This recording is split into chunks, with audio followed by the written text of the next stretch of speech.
Well, hello everybody from the remote work life community. It's Alex again, Alex Wilson Campbell, and I have a wonderful guest. I've got John Murphy with me. I've been following John, unbeknownst to him, for a little while.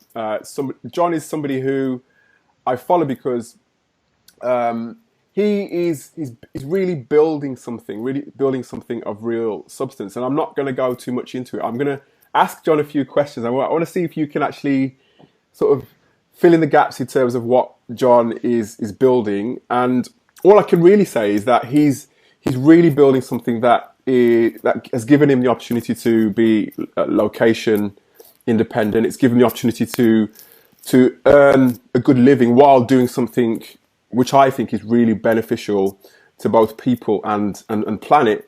And he's doing it in a way that he wants to do it, and he's gone. By no means been an easy journey for him, but he's stuck to it, as all the best entrepreneurs do, and he's making a real success. He's turning over six figures regularly on a monthly basis. But as I said, he's doing something that's really worthwhile to people and planet. So, John, I want to welcome you to the Remote Work Life podcast, and thank you for speaking to me. Yeah, thanks, Alex, for the invitation. I like having these type of conversations, so it's a pleasure. Excellent.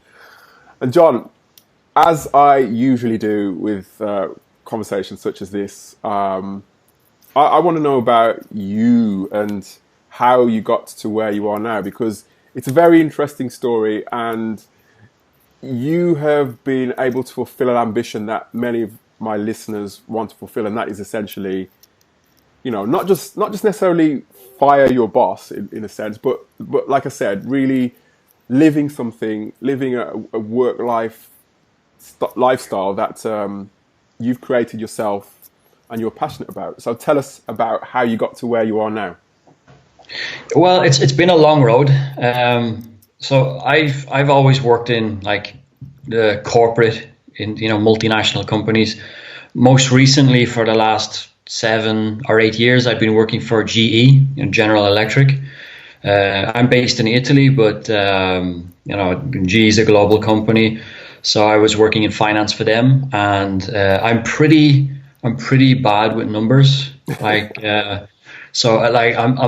would say I'm borderline dyslexic. I failed maths. I failed lower maths in school, and lower maths in school is pretty easy. But I got into finance just because I was in Italy and I spoke English, and the Americans needed somebody to speak English and do some finance. So it's never been something that was easy to me or even remotely interesting, to be quite honest. So I always just worked to pay the bills, and so I wasn't really climbing a ladder as such. And my wife is Italian, and she on the other side has a very good career, and every few years she would get a good opportunity, and she would say to me something along the lines of, how do you feel about living in this other city? And it's always, so far it's always been somewhere else in Italy. And what would happen to me is I would say, okay, let's go. I quit my job, and then I would relocate, and then I find a new job, but I don't really like. So I'm always starting from the beginning.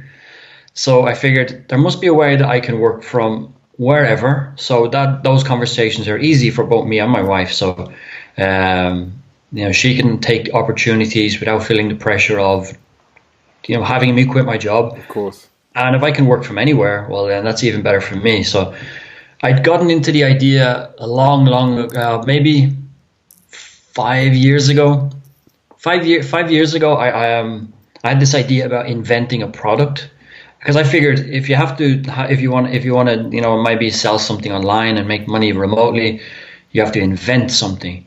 And I tried really hard to come up with something. I thought I had a really good idea, but I wasn't sure how to do it. So in the meantime, what I did was I figured I'll just build a website on WordPress and see how that works. So when I do have the idea, I'll have figured out some of the other things I need to learn, right, and then I can, start with it. So I built like a website. It was just like johnmurphy.com or something like that. I was living in Florence at the time, so just to populate the website, it was like the top 10 things to see in Florence, something like that. Mm-hmm.